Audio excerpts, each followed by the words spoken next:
ഷംന ഉള്ളത് ഈ സുധാകരന്റെ കുടുംബത്തോടൊപ്പമാണ്, അല്ലെങ്കിൽ സുധാകരന്റെ വീടിന് സമീപത്താണ്.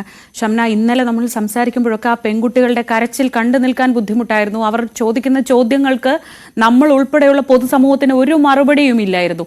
അങ്ങനെയുള്ള ആ അവസ്ഥയിലാണ് ഇപ്പോൾ ഇയാളെ പിടികൂടിയിട്ടുണ്ട് എന്ന വിവരം അവർക്ക് അല്പമെങ്കിലും ആശ്വാസം പകരുന്നതായിരിക്കും. എന്തായിരുന്നു ഇന്നലെ ഈ അർദ്ധരാത്രിക്ക് ശേഷം കുടുംബത്തിന്റെ ഒരു പ്രതികരണം, ഈ കുട്ടികളുടെയൊക്കെ പ്രതികരണം?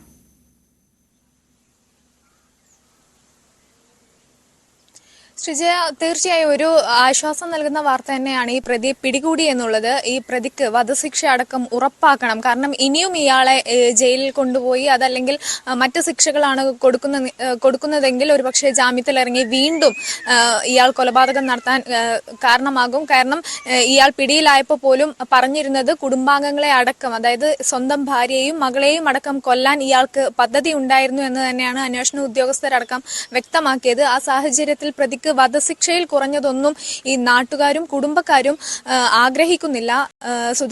കൊല്ലപ്പെട്ട സുധാകരന്റെ മക്കൾ നമ്മോട് പ്രതികരിച്ചപ്പോഴും ഇന്നലെ അവരും അത് തന്നെയാണ് പറഞ്ഞത്. നമ്മുടെ ഒപ്പം ഇപ്പോ ഈ പ്രതി വധഭീഷണി മുഴക്കിയിരുന്ന പുഷ്പ ചേച്ചിയുണ്ട്. ഈ പ്രതി 5 പേർക്കെതിരെയാണ് വധഭീഷണി മുഴക്കിയിരുന്നത്. അതിലെ ഏറ്റവും പ്രധാനപ്പെട്ടത് ഈ അയൽവാസിയായ പുഷ്പ ആയിരുന്നു. ചേച്ചി, ഇപ്പൊ പ്രതിനെ പിടിച്ചു, എന്താണ് നിങ്ങൾക്ക് പറയാനുള്ളത്? ആശ്വാസമായോ? ആശ്വാസം ആകണു പറഞ്ഞ എന്താ ആശ്വാസം ആകണു? ഇവര് വിടാതിരിക്കണം. നീ വിട്ടാ ഇതേ തന്നെ കണ്ടീഷൻ പറയുന്ന കേൾക്കണ്ട. ഇതേ തന്നെയാണ് ഇവര് ചെയ്ത് വിട്ടിട്ടാണ്. നീ വിട്ടാ ഞങ്ങൾക്ക് ഇത് തന്നെ. ഇപ്പൊ ആരെയും ഞങ്ങൾ കുറ്റം പറഞ്ഞിട്ട് കാര്യമില്ല. അയാളെ പ്രതീക്ഷിച്ച് പറഞ്ഞത് ചെയ്തത് അവര് 3 പേരും ചെയ്തില്ലേ? ഇപ്പൊ ഈ 2 ദിവസം വലിയ പേടിയിലായിരുന്നില്ലേ ചേച്ചി? തൊട്ട് ഫ്രണ്ടിലായിരുന്നു വീട്, പക്ഷെ അങ്ങോട്ട് പോയിട്ടുണ്ടായിരുന്നില്ല, മറ്റു വീടുകളിലായിരുന്നു താമസിച്ചിരുന്നത്. അപ്പോ ഈ പേടിച്ച് ജീവിച്ച ആ ഒരു പേടിച്ച് തന്നെ ജീവിച്ചത്. ഇപ്പൊ 2 മാസക്കാലം ഈ പേടിച്ചിട്ട് തന്നെ ജീവിച്ചിരിക്കുന്നു. അയാള് പറഞ്ഞല്ലോ ആദ്യത്തെ പ്രതി ഞാനാണ്. അപ്പൊ അവര് 2 പേര് കൊല ചെയ്യുമ്പോ ഞാനും ഉണ്ടെങ്കിൽ എന്നെയും കഴിച്ചില്ലേ? ഞാൻ എന്താ തരനാൾ നിരക്കി രക്ഷപ്പെട്ട കാലം ഞാൻ രക്ഷപ്പെട്ടു. ഇതുപോലെ തന്നെയാണ് 2ാമത്തെ ഇതുമാണ്. നീ 3ാമതായി വിട്ടാൽ കറക്റ്റ് തന്നെ എന്നെയാണ് ആദ്യത്തെ ഇത് ശരിയാക്കാതിരിക്കുകയില്ല. നൽകണം തന്നെയാണ് ഞങ്ങൾ പറയുന്നത്. എന്തായാലും നിയമപ്രകാരം പോവുകയാണെങ്കിൽ അതെല്ലാം പറ്റൂ. അത് ചെയ്യുക തന്നെ വേണം. ഒരിക്കലും ഞങ്ങളുടെ കണ്ണിൽ അയാളെ കാണരുത്. ശ്രീജ, അത് തന്നെയാണ് ഈ നാട്ടുകാരുടെ കണ്ണിൽ ഇനി അയാളെ കാണരുത് എന്നാണ് ഇവർക്ക് പറയാനുള്ളത്. കാരണം അത്രയേറെ രോഷം ഈ ജനങ്ങൾക്കുണ്ട്. കാരണം 2 ജീവനുകളാണ് ഒറ്റയടിക്ക് ഇല്ലാതായത്. 2 പെൺകുട്ടികളെ അനാഥമാക്കി. ഒപ്പം തന്നെ ഈ പോലീസിന് നേരെയുള്ള ഒരു രോഷം, അല്ലെങ്കിൽ ഈ കാര്യത്തിൽ പോലീസിന്റെ ഒരു അനാസ്ഥ ഈ നാട്ടുകാരടക്കം ആദ്യഘട്ടം മുതൽ തന്നെ ചൂണ്ടിക്കാട്ടിയിരുന്നതാണ്. ഒരുപക്ഷെ ഈ പരാതി നൽകിയിരുന്ന ഏതെങ്കിലും ഒരു ഘട്ടത്തിൽ ഈ കുടുംബാംഗങ്ങൾ ഉൾപ്പെടെ അല്ലെങ്കിൽ നാട്ടുകാരൊന്നാകെ ഒക്കെ പരാതി നൽകിയിരുന്നു. ഏതെങ്കിലും ഒരു ഘട്ടത്തിൽ ഈ പോലീസ് ഒന്ന് കൃത്യമായി ഇടപെട്ടിരുന്നെങ്കിൽ ഒരുപക്ഷെ ഈ 2 ജീവനുകൾ ഇല്ലാതാവില്ലായിരുന്നു, അല്ലെങ്കിൽ ഈ ഒരു കൊലപാതകം ഇവിടെ നടക്കില്ലായിരുന്നു. അങ്ങനെ പോലീസിനെതിരെ പോലും വലിയ രീതിയിലുള്ള ഒരു ജനരോക്ഷം നിലനിൽക്കുന്ന സാഹചര്യത്തിൽ തന്നെയാണ് പോലീസ് ഇയാളെ പിടികൂടുന്നതും. അതും വളരെ കൃത്യമായി തന്നെ തിരച്ചിൽ അവസാനിപ്പിച്ചു എന്ന ഒരു ധാരണയുണ്ടാക്കിയതിനു ശേഷമാണ് ഈ പോലീസ് ഇയാളെ പിടികൂടുന്നത്. കാരണം പോലീസിന് അറിയാം ജനങ്ങളുടെ ഭാഗത്ത് നിന്ന് അത്രയധികം രോഷം നിലനിൽക്കുന്നത് കൊണ്ട് തന്നെ ഈ പിടികൂടുന്ന സമയത്ത് ഒരുപക്ഷെ ജനങ്ങളുടെ കയ്യിലാണ്, അല്ലെങ്കിൽ ഈ നാട്ടുകാരുടെ കയ്യിലാണ് പ്രതിയെ കിട്ടുന്നതെങ്കിൽ ഈ പ്രതി ജീവനോടെ ഉണ്ടാവില്ല, അല്ലെങ്കിൽ അത്തരത്തിൽ ഈ പ്രതിയെ നാട്ടുകാർ കൈകാര്യം ചെയ്തേനെ എന്ന് ഒരു തോന്നലുണ്ടായിരുന്നു. ഇന്നലെ നമ്മൾ കണ്ടതാണ് പ്രതിയെ പോലീസ് സ്റ്റേഷനിൽ എത്തിച്ചപ്പോൾ അത്രയധികം ജനരോഷം ഉണ്ടാവുന്നതും പ്രതിയെ ജനങ്ങളിലേക്ക് വിട്ടു നൽകണം എന്ന് പറയുന്ന ഒരു സാഹചര്യമൊക്കെ ഉണ്ടായിരുന്നു. അപ്പോൾ അതിൻ്റെ അടിസ്ഥാനത്തിൽ തന്നെ വളരെ കൃത്യമായി തന്നെയാണ് പോലീസ് ഈ പ്രതിയെ പിടികൂടിയത്. എന്തായാലും ഇന്ന് 10 മണിക്ക് ആലത്തൂർ ഡിവൈഎസ്പി മാധ്യമങ്ങളെ കണ്ട് ബാക്കി കാര്യങ്ങളൊക്കെ വിശദീകരിക്കും. ഈ സുധാകരന്റെ മക്കളെ ഇന്നലെ വരെ ഇവിടെ ഉണ്ടായിരുന്നു, ഈ സമീപത്തെ ഇവിടെയൊക്കെ ഉണ്ടായിരുന്നു. പക്ഷെ ഇപ്പോൾ കുട്ടികളെ ഇവിടെ നിന്നും മാറ്റിയിട്ടുണ്ട്, മറ്റു ബന്ധുക്കളുടെ വീട്ടിലേക്ക് മാറ്റിയിട്ടുണ്ട് സുധാകരന്റെ മക്കളെ. എന്തായാലും വധശിക്ഷ അത് തന്നെ, അതിൽ കുറഞ്ഞതൊന്നും പ്രതിക്ക് കൊടുക്കരുത്. കാരണം അയാൾ അത് അർഹിക്കുന്നില്ല. ഇന്നലെ പ്രതിയെ പിടികൂടിയപ്പോൾ പോലും ഒരു തരത്തിലുള്ള കുറ്റബോധമോ മനസ്താപമോ ഒന്നും പ്രതിക്കുണ്ടായിരുന്നില്ല. ഇനിയും കൊല ചെയ്യും. കാരണം നേരത്തെ തന്നെ ഇന്നലെ നമ്മോട് സംസാരിച്ച ഈ പ്രതിയുടെ അമ്മാവൻ തന്നെ പറഞ്ഞതും അതാണ്. ഒരാളെ കൊന്നാലും 5 പേരെ കൊന്നാലും ഒരേ ശിക്ഷയാണ്, എന്നാ പിന്നെ 5 പേരെ കൊല്ലാം എന്ന നിലപാടായിരുന്നു ഈ പ്രതിക്കുണ്ടായിരുന്നത്. അത് അയാൾ വീണ്ടും വീണ്ടും പറയുകയും ചെയ്തു. ഭാര്യയും മകളും ഒപ്പം തന്നെ സുധാകരൻ ഈ നമ്മൾ സംസാരിച്ച പുഷ്പ ചേച്ചി അടക്കം 5 പേരെയാണ് ഈ പ്രതി കൊല്ലാൻ പദ്ധതിയിട്ടിരുന്നത്. ഈ പുഷ്പ ചേച്ചി ആ സമയത്ത് ഈ കൊലപാതകം സുധാകരനെ അടക്കം ഇയാൾ കൊലപ്പെടുത്തുന്ന സമയത്ത് പള്ളിയിലേക്ക് പോയതുകൊണ്ട്, സ്ഥലത്തില്ലാതിരുന്നതുകൊണ്ട് മാത്രമാണ് രക്ഷപ്പെട്ടത്. അതുപോലെ തന്നെ സുധാകരന്റെ മകൾ അഖില പേടിച്ചിട്ട്, ഈ പ്രതിയെ പേടിച്ചിട്ട് ഇങ്ങോട്ട് വരാറില്ലായിരുന്നു. അതുകൊണ്ട് തന്നെ ആ കുട്ടിയും രക്ഷപ്പെട്ടു. ഒരുപക്ഷെ അവരൊക്കെ ഇവിടെ ഉണ്ടായിരുന്നെങ്കിൽ ഇത് ഇരട്ട കൊലപാതകത്തിൽ ആവില്ല കലാശിക്കുക, അല്ലെങ്കിൽ ഒരു ദിവസം തന്നെ ഈ നാടിന് നഷ്ടപ്പെടുക 2 പേരെ മാത്രമായിരിക്കില്ല. അക്കാര്യമാണ് എടുത്തു പറയേണ്ടത്. അതുകൊണ്ട് തന്നെ ഈ പ്രതിക്ക് ഏറ്റവും വലിയ ശിക്ഷയായ വധശിക്ഷ തന്നെ നൽകണമെന്നാണ് ഈ കുടുംബത്തിന്റെയും ആവശ്യം. ഒപ്പം തന്നെ ഈ പ്രതിക്ക് ജാമ്യത്തിൽ ഉൾപ്പെടെ ഇറങ്ങാൻ സഹായം ചെയ്തത് സ്വന്തം അമ്മയും സഹോദരങ്ങളും ഒക്കെയാണ്. അപ്പോൾ അവരുടെയൊക്കെ പ്രതികരണങ്ങൾ ഇനി ലഭിക്കേണ്ടതുണ്ട്. എന്തായാലും അല്പസമയത്തിന് 10 മണിയോടുകൂടി തന്നെ ഡിവൈഎസ്പി മാധ്യമങ്ങളെ കണ്ട് ഇക്കാര്യങ്ങൾ വിശദീകരിക്കുമെന്നാണ് മനസ്സിലാക്കുന്നത്. ശ്രീജ അങ്ങനെയാണ് വിവരങ്ങൾ നൽകിയത്. ഒരിക്കൽ കൂടി അനുമോദിലേക്ക്. അനുമോദ്, ഈ നാട്ടുകാർ ഇന്നലെ വരെ എങ്ങനെയായിരുന്നു അവരുടെ ഒരു ആശങ്ക എന്നൊക്കെ നമ്മൾ കണ്ടതാണ്.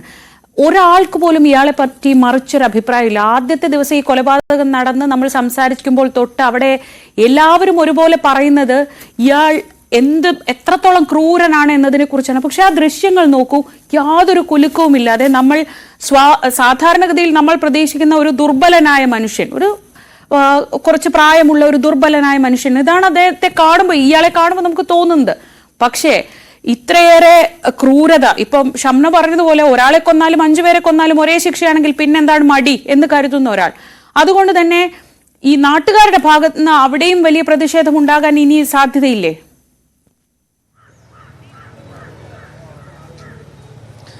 ഈ ശ്രീജ ചോര കണ്ട അറപ്പുമാറുക എന്നൊക്കെ നമ്മൾ പറയില്ലേ, അത് ശരിക്കും ഇയാളുടെ കാര്യത്തിൽ അങ്ങനെ പറയുന്നത് ആലങ്കാരികമല്ല, അതൊരു വസ്തുതയാണ്. കാരണം ഇയാളുടെ ഒരു സ്വഭാവ സവിശേഷതകളൊക്കെ നമ്മൾ 2 ദിവസമായിട്ട് കൃത്യമായിട്ട് പറയുന്നതാണ്. ഒരു തരം മാനസിക അല്ലെങ്കിൽ മാനസിക നിലയിലുള്ള ആളാണ്. തൻ്റെ ജീവിതം നശിപ്പിച്ചത് അല്ലെങ്കിൽ തനിക്കെതിരെ ദുർമന്ത്രവാദം ചെയ്തത്, കൂടോത്രം ചെയ്തത് ഇവരാണെന്ന് പറയുകയും വിശ്വസിക്കുകയും അതിനെ തുടർന്ന് ഒരു സ്ത്രീയെ കൊല്ലുകയും തുടർന്ന് അതേ കുടുംബത്തിലുള്ളവരോട് മനസ്സിൽ വൈരം സൂക്ഷിക്കുകയും അവരെ 4 വർഷത്തിനിപ്പുറം അവരുടെ കുടുംബത്തിൽ കയറി 2 പേരെ വെട്ടിക്കൊല്ലുകയും ഒരു തരത്തിലും മനസാക്ഷിയുടെ മനുഷ്യത്വത്തിൻ്റെ ഒരു തരിമ്പ് പോലും ഇല്ലാത്തൊരു മനുഷ്യനാണ് ഇയാളെന്ന് എല്ലാ അർത്ഥത്തിലും നമുക്ക് പറയാൻ സാധിക്കും. ഇങ്ങനെയൊക്കെ ഒരാളെ പൊതുസമൂഹം എങ്ങനെയാണ് ഉൾക്കൊള്ളുക എന്നുള്ളതാണ് ഏറ്റവും പ്രധാനപ്പെട്ട കാര്യം. നമുക്കൊക്കെ ഉള്ളിൽ ഒരു മനസാക്ഷിയുണ്ട്, ഒരു മനുഷ്യത്വമുണ്ട്. പക്ഷേ ആ 2 കുട്ടികളെ മുഴുവൻ അനാഥരാക്കി അവർക്കിനി ആരുമില്ല എന്നുള്ള അവരുടെ കരച്ചിലൊക്കെ കേൾക്കുമ്പോൾ നമ്മുടെ ഉള്ളിലുള്ള ആർക്കാണെങ്കിലും തോന്നുന്ന വികാരം തന്നെയാണ് ജനങ്ങളൊക്കെ ആ ഒരു മേഖലയിൽ നിന്ന് പങ്കുവച്ചിട്ടുള്ളത്. ഇപ്പോൾ നമ്മൾ രാവിലെ കാണുന്ന നോക്കൂ, ഇവിടെയൊക്കെ ആളുകൾ ഈ പല ഭാഗത്തുനിന്നായിട്ട് വന്നവരാണ്. ഇവരൊക്കെ സ്വാഭാവികമായിട്ടും ഈ ഒരു കൊലപാതകം ഇവരുടെയൊക്കെ മനസ്സിലുണ്ടാക്കിയത് അത്രയും വലിയ ഒരു ഞെട്ടലായിരിക്കും. അതുകൊണ്ടൊക്കെ തന്നെ ആയിരിക്കാം ആലത്തൂരുകാരല്ലാത്തവരൊക്കെ രാവിലെ ഇത്രയും ദൂരം ഇവിടേക്ക് എത്തും. നമുക്കൊരു പക്ഷേ അവരൊക്കെ പ്രതികരിക്കുമെന്ന് അറിയില്ല. നമുക്കൊന്ന് അവരോട് സംസാരിച്ച് നോക്കാം. ഇവരൊക്കെ ഇവിടുന്ന് വന്നവരാണെന്ന് അറിയില്ല. ചേട്ടാ, ഇവിടുത്തുകാരനാണോ നിങ്ങൾ? എന്താണ് ഈ പ്രതിയെ പിടിച്ച് വിടേണ്ടതെന്നാണ് പറയുന്നത്? അറിയില്ല. നിങ്ങൾ ഇത് കണ്ട എല്ലാവരും കൂടി വന്നപ്പോൾ ഒന്നാണ്. നിങ്ങളൊക്കെ ഇവിടുത്തുകാരാണോ? ഇവിടുത്തുകാരാണ്. ഇന്നലെ പ്രതിയെ വിടേണ്ടത് അറിഞ്ഞു വന്നാണോ ഈ രാവിലെ? അല്ലല്ല, ഞങ്ങൾ നടക്കാറിങ്ങിയപ്പോൾ അങ്ങനെ അറിഞ്ഞിട്ട് വന്നോ. ഇന്നലെ വലിയ തോതിൽ ജനരോഷമൊക്കെ ആൾക്കെതിരെ ഉണ്ടായിരുന്നു. അയ്യോ, ഞാൻ ഇന്നലെ കുറച്ച് ബിസി ആയിരുന്നു. ഞാൻ നന്മ അവിടെയുള്ളതാണ്, നന്മ അയിലൂരുള്ളതാണ്. വല്ലാത്തൊരു വികാരമായിരുന്നില്ലേ? അതെ, പറഞ്ഞിട്ട് എന്താ ചെയ്യുക, ആരും പ്രതീക്ഷിക്കുന്നില്ലല്ലോ. ഇത് ഭയങ്കര വിഷമമുണ്ട്, ഭയങ്കര വിഷമമാണ്. 2 കുട്ടികൾ അനാഥമായി. എന്താ ചെയ്യുക? ഇനി നിയമത്തിൻ്റെ വഴിക്ക് വിടുക, അത്രേ ഉള്ളൂ. നമ്മൾ പിന്നെ ഇനി പോലീസ് സ്റ്റേഷൻ ആക്രമിക്കുക അങ്ങനെയുള്ള കാര്യങ്ങളൊന്നും നമ്മളിപ്പോൾ ചെയ്യാൻ പറ്റില്ല. രാത്രി സ്റ്റേഷൻ മുമ്പിൽ ആൾക്കാർ വികാരഭരിതമായിട്ട് ചെയ്യുന്ന കാര്യങ്ങളാണ്, അതൊന്നും ചെയ്യാൻ പറ്റാത്ത കാര്യങ്ങളാണ്. അത് പോലീസിൻ്റെ ഇനി നിയമത്തിൻ്റെ വഴിക്ക് വിടുക. ഇനി ആൾ പുറത്തിറങ്ങാതെ നിയമം അതിനുള്ള വഴിയൊരുക്കുക എന്ന് മാത്രമേ നമുക്ക് പറയാൻ പറ്റുള്ളൂ. മുഴുവൻ ഉള്ളിലിടുക അല്ലെങ്കിൽ പരമശിക്ഷ കൊടുക്കുക, അതാണ് ഇനി ചെയ്യാൻ പറ്റുന്ന കാര്യം. അതേ ഉള്ളൂ. നമുക്ക് മറ്റുള്ള കാര്യങ്ങൾ നിയമം കയ്യിലെടുക്കാനുള്ള ഒരു ഇതും നമ്മൾ പൊതുജനങ്ങൾക്കില്ല. അതങ്ങനെ.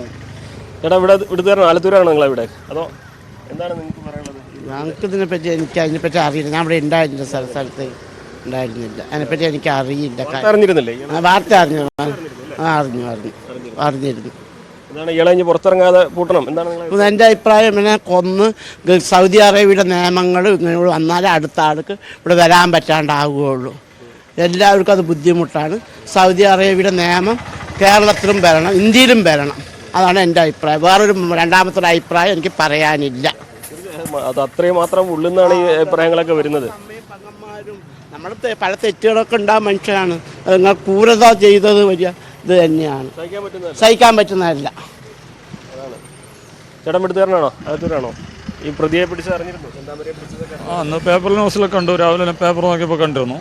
കണ്ടു കഴിഞ്ഞപ്പോൾ വല്ലാതെ വിഷമിപ്പിച്ചൊരു സംഭവമായിരുന്നു. തീർച്ചയായിട്ടും എന്താണ് ഇപ്പോൾ തോന്നുന്നത്? ഇയാളെ എങ്ങനെ എന്ത് ശിക്ഷ കൊടുക്കണമെന്നാണ് നിങ്ങൾക്ക്? അത് നിയമപരമായിട്ട് എന്ത് ശിക്ഷ കൊടുക്കാൻ പറ്റും അത് കൊടുക്കട്ടെ, അത്രേ നമുക്ക് പറയാനുള്ളൂ.